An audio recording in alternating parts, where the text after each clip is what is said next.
ചെറായി പോയിട്ട് വന്നപ്പോൾ ഒരു ഫ്രഷ് കാളാഞ്ചി കിട്ടിയായിരുന്നു. അപ്പോൾ അതിനെ ബിരിയാണി ആക്കാമെന്ന് വിചാരിച്ചു. ഫിഷ് ബിരിയാണി ഉണ്ടാക്കാൻ വേണ്ടിയിട്ട് ഞങ്ങൾ നീളമുള്ള റൈസായിട്ട് ഇത്തവണ വാങ്ങിച്ചേ. കാളാഞ്ചി നല്ല ക്ലീനാക്കി കട്ട് ചെയ്ത് എടുത്തു വെച്ചു. നല്ല പീസുകൾ മാത്രം നോക്കിയിട്ട് കട്ട് ചെയ്ത് എടുത്തു വെച്ചു. സവാള വറുത്തെടുത്ത് വെച്ചു. അതുപോലെ അണ്ടിപ്പരിപ്പ്, മുന്തിരി, കറിവേപ്പില ഇതെല്ലാം നെയ്യിലാട്ടോ വറുത്തെടുത്ത് വെച്ചേ. പിന്നെ നമുക്ക് ആവശ്യമുള്ള സ്പൈസസ് എല്ലാം എടുത്തൊരു പാത്രത്തിൽ എടുത്തു വെച്ചു. അതിൻ്റെ കൂടെ തന്നെ സവാള കൊത്തി അരിഞ്ഞത്, പിന്നെ ഇഞ്ചിയും വെളുത്തുള്ളിയും കൂടെ ചതച്ച് വെച്ചത്, അതുപോലെ പച്ചമുളക് ക്രഷ് ചെയ്തത്, നാരങ്ങ, പിന്നെ തക്കാളി പേസ്റ്റ് ആക്കിയത്, പിന്നെ നമ്മുടെ മല്ലിയും പുതിനയും കൂടെ അരിഞ്ഞു വെച്ചത്. പൊടികളായിട്ട് കാശ്മീരി മുളക് പൊടി, മഞ്ഞൾപ്പൊടി, കുരുമുളക് പൊടി, ഗരം മസാല, പിന്നെ ആവശ്യത്തിനുള്ള ഉപ്പും കൂടെ. അപ്പോൾ സാധനങ്ങളെല്ലാം റെഡിയാക്കി വെച്ചിട്ടാട്ടോ കുക്ക് ചെയ്യാൻ തുടങ്ങുക. ആദ്യം തന്നെ ഫിഷ് ഒന്ന് മാരിനേറ്റ് ചെയ്തെടുക്കണം.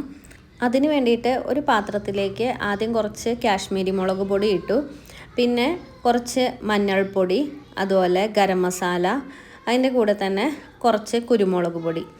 ഇതിനകത്തേക്ക് നമ്മൾക്ക് ഫിഷിന് ആവശ്യമുള്ള വറുക്കാൻ വേണ്ടിയിട്ട് ആവശ്യമുള്ള ഉപ്പും കൂടെ ചേർത്തിട്ട് ഒരു നാരങ്ങ, അരമുറി നാരങ്ങ നീരും കൂടെ പിഴിഞ്ഞിട്ട് നല്ല പോലെ ഒന്ന് അത് മിക്സ് ചെയ്തെടുക്കണം.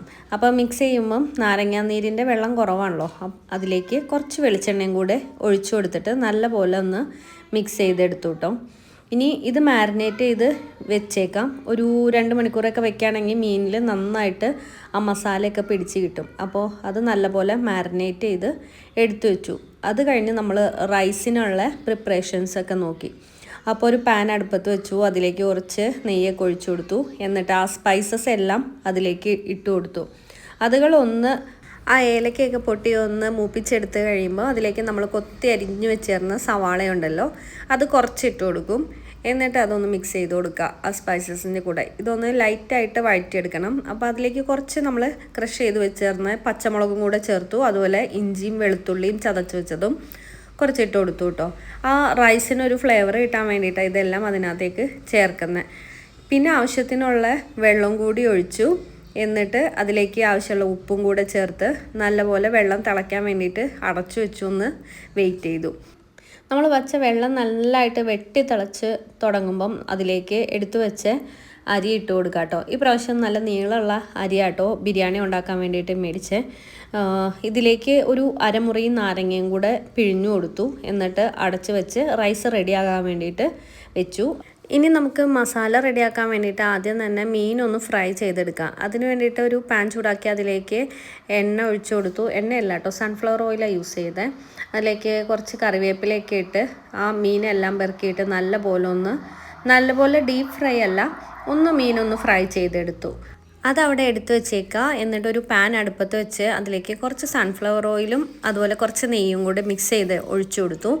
എന്നിട്ട് അതിലേക്ക് ആ സവാള കൊത്തി അരിഞ്ഞതും സ്പൈസസും എല്ലാം പാടെ ഇട്ട് കൊടുത്തു. സ്പൈസസ് ഇടാൻ വേണ്ടിയിട്ട് ആദ്യം ഇടണമായിരുന്നു. അപ്പോൾ അത് വിട്ടുപോയ കാരണം സവാള ഇട്ടതൊന്ന് ഒതുക്കി വെച്ചിട്ട് സ്പൈസസ് ഇട്ടു കേട്ടോ. എന്നിട്ട് അത് രണ്ടും കൂടെ ഒന്ന് മിക്സ് ചെയ്ത് ഒന്ന് വഴറ്റിയെടുക്കണം. അതിലേക്ക് ആവശ്യത്തിനുള്ള ഉപ്പൊക്കെ ചേർത്ത് പതിയെ ഒന്ന് അടച്ച് വെച്ച് വഴറ്റിയെടുത്തു. സവാള വഴറ്റാൻ വേണ്ടിയിട്ട് ഉപ്പ് ചേർത്തിട്ട് പെട്ടെന്ന് വഴറ്റി കിട്ടുമല്ലോ. സവാള ഒരുവിധം ലൈറ്റായിട്ട് അടച്ചു വെച്ച് വഴറ്റി കിട്ടി കഴിഞ്ഞപ്പം അതിലേക്ക് നമ്മൾ ക്രഷ് ചെയ്ത് വെച്ചേർന്ന പച്ചമുളക് ഇട്ട് കൊടുത്തു. അതുപോലെ തന്നെ ഇഞ്ചിയും വെളുത്തുള്ളിയും ചതച്ച് വെച്ചിട്ടുണ്ടായിരുന്നു, അതുകളും ചേർത്ത് കൊടുത്തു. എന്നിട്ട് നല്ലപോലെ അതുകളും മിക്സ് ചെയ്ത് നന്നായിട്ടൊന്ന് വഴറ്റിയെടുക്കണം. ആ പച്ചമണമൊക്കെ പോയിട്ട് നല്ലപോലെ വഴറ്റി കഴിയുമ്പം അതിലേക്ക് നമ്മൾ അരച്ച് വെച്ച തക്കാളിയുടെ പേസ്റ്റ് ഉണ്ടല്ലോ, അതും കൂടെ ചേർത്ത് വെച്ചിട്ട് ഒന്ന് നന്നായിട്ട് വഴറ്റി ആ തക്കാളിയുടെ പച്ചമണമൊക്കെ പോകാൻ പാകത്തിന് ഒന്ന് മൂപ്പിച്ചെടുക്കുക. എന്നിട്ട് വേണം നമ്മൾ മുളക് പൊടിയും ഗരം മസാലപ്പൊടിയും അതിലേക്ക് ചേർത്ത് കൊടുക്കണം. കുരുമുളക് പൊടി നമ്മൾക്ക് ഇപ്പം ഇടണ്ട കേട്ടോ, കുറച്ച് കഴിഞ്ഞിട്ട് ഇട്ടാൽ മതി. പിന്നെ നമ്മൾ അതിലേക്ക് കുറച്ച് മഞ്ഞൾപ്പൊടിയും കൂടെ ചേർത്തിട്ട് നല്ല പോലെ ഒന്ന് വഴറ്റിയെടുക്കണം, ആ പൊടികളുടെ പച്ചമണമൊക്കെ ഒന്ന് മാറി കിട്ടാൻ വേണ്ടിയിട്ട്. ഈ പൊടികളെല്ലാം ഇട്ട് കൊടുക്കുമ്പോൾ നമ്മൾ സ്റ്റൗ ഒന്ന് സിമ്മാക്കി വെച്ചിട്ട് ഇട്ട് കൊടുക്കണം കേട്ടോ, അല്ലെങ്കിൽ പെട്ടെന്ന് അത് കരിഞ്ഞു പോകും.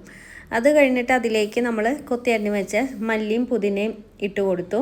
പിന്നെ നമ്മൾ വറുത്ത് വെച്ച സവാള ഉണ്ടല്ലോ, അതൊന്ന് ഇട്ട് കൊടുത്തു. എന്നിട്ട് ഒന്നും കൂടി ആ മസാല ഒന്ന് വഴറ്റിയെടുത്ത് അതിലേക്ക് നമ്മൾ വറുത്ത് വെച്ച മീനും കൂടി ഇട്ട് കൊടുത്താൽ മീനിൻ്റെ മസാല റെഡിയായി.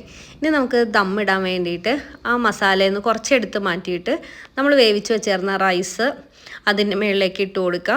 പിന്നെ ആവശ്യത്തിനുള്ള റൈസ് ഇട്ടിട്ട് ഒരു ലെയറാക്കി കഴിയുമ്പം അതിലേക്ക് നമ്മൾ ഫ്രൈ ചെയ്ത് വെച്ച സവാളയും അണ്ടിപ്പരിപ്പും മുന്തിരി അതുപോലെ കറിവേപ്പിലയൊക്കെ ഒന്ന് ഇട്ട് ഒന്ന് ഡെക്കറേറ്റ് ചെയ്തേക്കുക.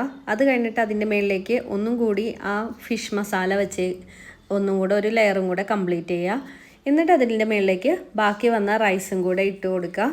പിന്നെ അലങ്കാരത്തിന് വേണ്ടിയിട്ട് ആ റൈസിൻ്റെ മുകളിൽ കൂടെ വറുത്ത് വെച്ച് സവാളയും അണ്ടിപ്പരിപ്പും മുന്തിരിയും കുറച്ച് മല്ലിയിലയൊക്കെ ഇട്ട് ഒന്നങ്ങ് ഡെക്കറേറ്റ് ചെയ്തേക്കുക. എന്നിട്ട് ഫോയിൽ പേപ്പർ വെച്ച് അടച്ചു വെച്ചേക്കുക. കഴിക്കാൻ നേരം തുറക്കുക. അടിപൊളിയാട്ടോ. അതിൻ്റെ മുകളിലേക്ക് കുറച്ച് നെയ്യും കൂടെ ഒഴിച്ചിട്ടാണ് ഫോയിൽ പേപ്പർ യൂസ് ചെയ്ത് അത് അടച്ചു വെച്ചത്. എന്നിട്ട് കഴിച്ചപ്പം സൂപ്പർ ടേസ്റ്റ് ആയിരുന്നു, ഫ്രഷ് മീനായതുകൊണ്ട് തന്നെ. ഏറ്റവും ടേസ്റ്റായിട്ട് ഫിഷ് ബിരിയാണി കഴിച്ചേക്കുന്നത് അനീസാടെ വാപ്പച്ചി ഉണ്ടാക്കി തന്നിട്ടാണ് കോളേജിൽ പഠിക്കുമ്പം. അതുപോലെ തന്നെ ഇതും ടേസ്റ്റി ആയിരുന്നു.